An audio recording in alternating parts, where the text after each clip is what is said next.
लोग लेके आए हैं। मैं कांग्रेस के सभी कार्यकर्ताओं का भी बहुत बहुत धन्यवाद देना चाहूंगा। मंच को फायदा लेना चाहूँ, थोड़ा सा मैं भी मेरी बात कह दूं, क्योंकि काका की खाद मिटाने सामा को बहुत बहुत साथ मिले है।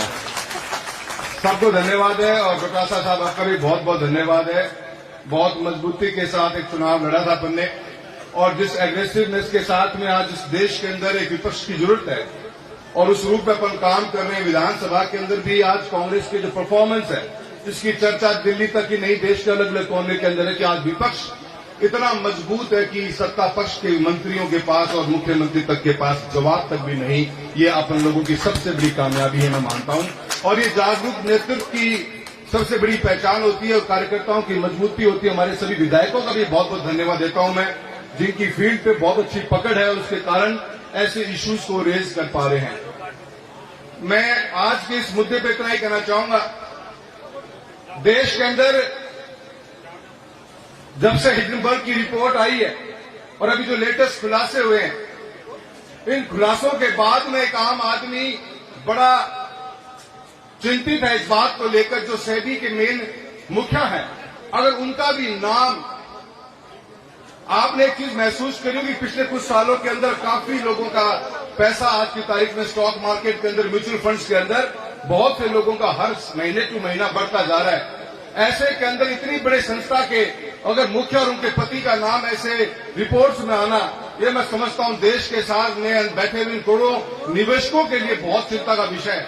और बहुत सही मुद्दे को लेकर आज कांग्रेस पार्टी और राहुल गांधी जी के नेतृत्व में हम जो धरना प्रदर्शन कर रहे हैं, ये सिर्फ एक पॉलिटिकल पॉइंट भी नहीं है, ये उन हजारों करोड़ों निवेशकों का आने वाले पैसे का, भविष्य का सबसे बड़ा मुद्दा है, जिसको पे उठाना बहुत बड़ी जरूरत थी। और मैं डोटासरा साहब का बहुत बहुत धन्यवाद करता हूं कि जयपुर के अंदर आपने इसकी शुरुआत करी है। आपका आदेश मिलेगा तो ये जिले भर तक जाएगी और ये आवाज उठनी चाहिए। और एक बहुत सही सोच के साथ में ऐसे माहौल में जहां पे हर एक एजेंसी को जेल में डालकर उसका मिसयूज किया जा रहा हो, एक ज्वाइंट पार्लियामेंट्री कमेटी का गठन होना बहुत जरूरी है। और ये बांध जिसको लेकर आज कांग्रेस पूरे मजबूती के साथ राजस्थान का हमारे सभी एमएलए एमपी सब आए हैं और आपकी अध्यक्षता में प्रोग्राम हो रहा है, हम सब इसकी डिमांड करते हैं। और मैं समझता हूं कि सरकार को मजबूर होना पड़ेगा। हालांकि सरकार पिछले 2 महीना में 3 बार तो मजबूर हो चुकी है, घुटना गबल आई है और गला सड़कों पड़े हैं और बहुत से ऐसे मुद्दे और निकल के आएंगे। आज का विपक्ष इतना मजबूत है कि लोकसभा में जब कोई बात चलती है तो मैं समझता हूं जो एक मुट्ठी बंद मजबूती दिखती है, उसका फर्क आने वाले समय के अंदर देश की नीति में भी फर्क पड़ेगा। सरकार को झुकना पड़ेगा ऐसे हर उस नीति के साथ में जहां उनकी मंशा छुपी भी होती है, क्लैरिटी नहीं होती, उन हर हम इश्यूज के ऊपर फोकस होकर चलेंगे। इन बीते हुए महीनों के अंदर किसान की बात जरूर करूंगा। जो हालत राजस्थान के अंदर भजनलाल सरकार ने बना दी किसानों की, इसके बारे में जितना बोला जाए उतना कम।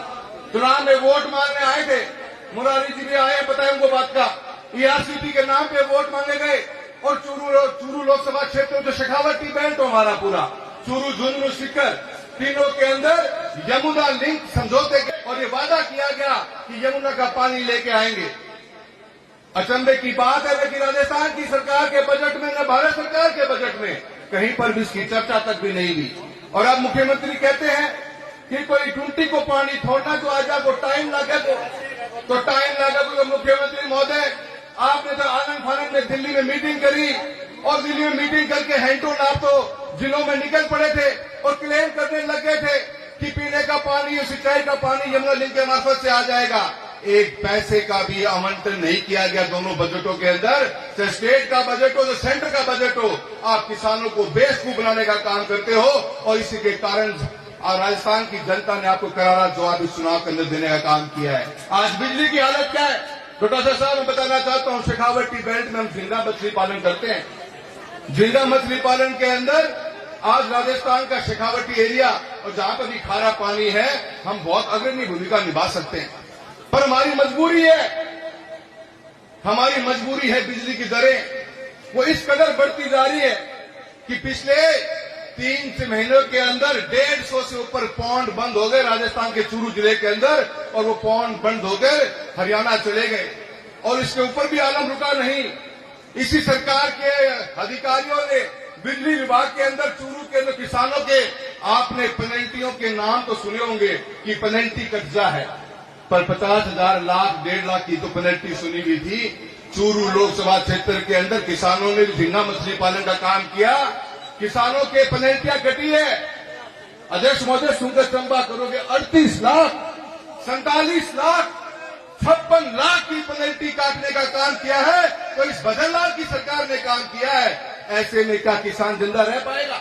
56 लाख की पेनल्टी आप काट रहे हो, किसान को मारने का काम कर रहे हो। ये किसान और किसानी जिस दिन जागेगी, 5 साल का समय बहुत दूर है। भजनलाल सरकार को मैं कहना चाहता हूं, बहुत जल्द तख्ता पलट कर दिया जाएगा अगर आप इस रूट पर चलते रहे तो।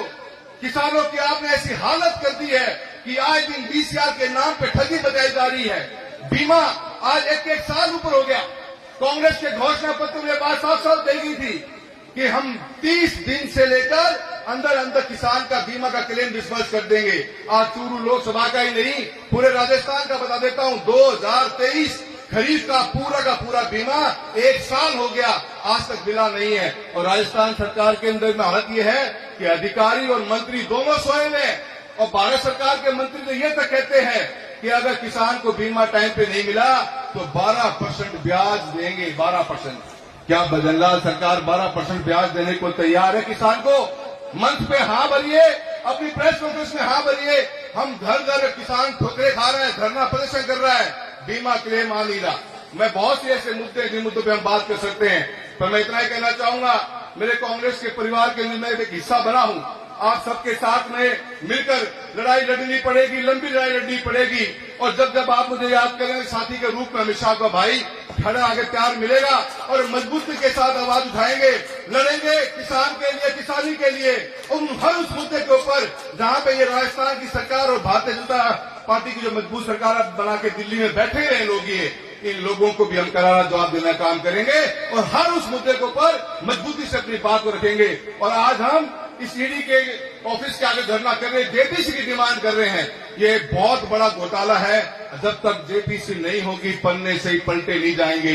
यूं ही कोई बात नहीं हो सकती। जो आज मीडिया को कंट्रोल तो कर लिया गया है, पर बहुत से पन्ने पलटने बाकी हैं। और जेपीसी एक ऐसी बॉडी है, ज्वाइंट पार्लियामेंट्री कमेटी, जिसकी वो ताकत है जिन पन्नों को पलटेगी और एक दूध का दूध और पानी का पानी करेगी कि कितने करोड़ रुपए का भ्रष्टाचार इस हिडनबर्ग की रिपोर्ट में छुपा हुआ है। और अडानी जैसी कंपनियां, जिन कंपनियों के नाम के ऊपर जो हमारे को आज तो मंच पर तो नाम नहीं इसका, वरना हमारे राहुल गांधी जी ने एक बहुत नाम सही दिया था, A2 को इलाज या जेपीसी कर्ज का है। और ये हमारी डिमांड बहुत मजबूती से अपना सारण रखनी है।